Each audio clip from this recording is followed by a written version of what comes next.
Hey guys, in this video I'm going to tell you how I got into gambling, and the video is going to start right now.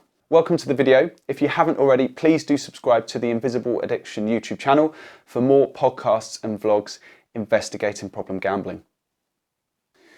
So how did I get into gambling? Well, I don't know about you, but I had some family members that used to gamble. I thought that it was normal with my mum betting on scratch cards and lottery tickets. I thought it was normal as a kid to see my Grandad Gordon, betting on pontoon at Christmas with my cousins with a glass of whiskey, playing for pennies. I also thought it was normal that my uncle would bet at football. So I don't know about you if you've had a family member when you grew up and you just felt gambling was normal. So holidays was another place that I got started on gambling. I don't know about you, but I was a big fan of the 2p machines, otherwise now on Tipping Point on ITV. But yeah, I was just mesmerised by the sound, by the thrill of perhaps winning a prize. I also used to, well, when we were on holiday, we'd go to Ireland and we went to Cork, and even at a young age, we would bet on the Greyhounds. We would go to the track, and yeah, I remember queuing up with the rest of my brothers and sisters and other children as well during the summer and putting a bet on the Greyhounds, which, thinking back now, is pretty mad. Just a quick fact for you, did you know in the UK there are 55,000 young people between the ages of 11 and 16 addicted to gambling? So horse racing was another way that I got into betting. I'm from a place called Newbury in Berkshire, which is famous for the horse racing track, and it's also got a lot of training stables nearby like Kingsclear, Highclere and Lambourne as well. And my dad's a dentist, and he would always treat, he used to work in Wantage, and he would treat jockeys and stable lads. So I felt there was a kind of link to the horse racing industry. Friends would have shares in the horses, and at sort of 15, 16, the horse racing was this big event that you would go to, that you would dress up, you would get drunk, and men, women, boys and girls, it was perfectly acceptable to have a bet. You could, if you weren't, if you had a young face and you obviously weren't allowed to bet, you could get someone else to bet for you. At that point, I didn't know anything about the horses. I would just bet on the colour or the name of the horse.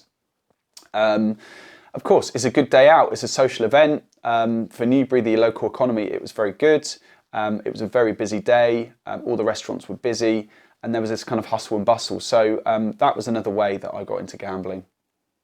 Football accumulators. I keep hearing this. This is a very common way to get into gambling. And I don't know about you, but I used to think I had insider knowledge. As a kid, I used to play for Oxford United as a youth player. Perhaps in another video, I'll talk to you a little bit about that and how that might have been a root cause to my gambling addiction. But yeah, at school, at sixth form, a bit like the in-betweeners, amongst my friends, we were all sporty. So we liked football, rugby, cricket.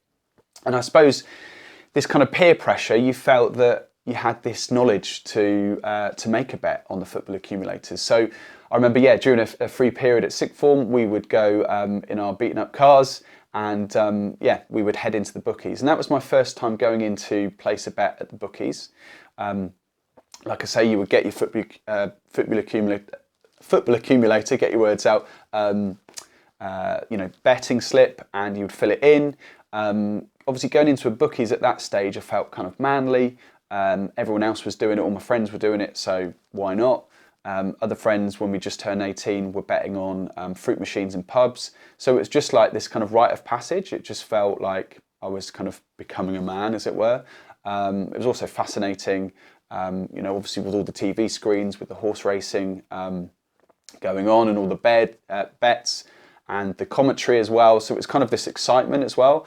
So football accumulators was another way I got into betting.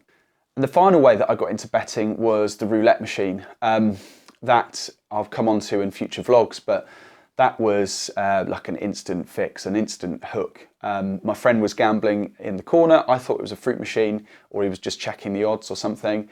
And I just innocently went over, was just quite intrigued by the sound, by the appearance. of the roulette machine. And I asked him what was going on, and he said it's really easy. You just put a pound in and you choose 5 numbers, and the ball spins round the table, and hopefully your number comes out. And I was like, okay, fine, let's do it. Put a pound in, my 20p on black 17, won, and I won £7.20. And that was just like no other kind of experience I'd felt before. I'd never really actually won any bets up until that point. And I was just completely transfixed by it. Like the thrill, the excitement, this like buzz. It was like plugging yourself in. It was just amazing. And it felt easy as well. It was like £7.20 off 20p. Like, this is easy. So that was another way that I got into gambling. So to finish the video today, I just want to ask you the question: what was your first experience of gambling? What was it like during childhood? Was it at seaside arcades? Did you have family members that were betting? Yeah, how did you get into gambling? What maybe led you to a path of perhaps addiction or just heavy gambling? Let me know. Write me a comment, or you can reach out to me on social media. Thanks for watching the video, guys. Speak soon. Ta-da.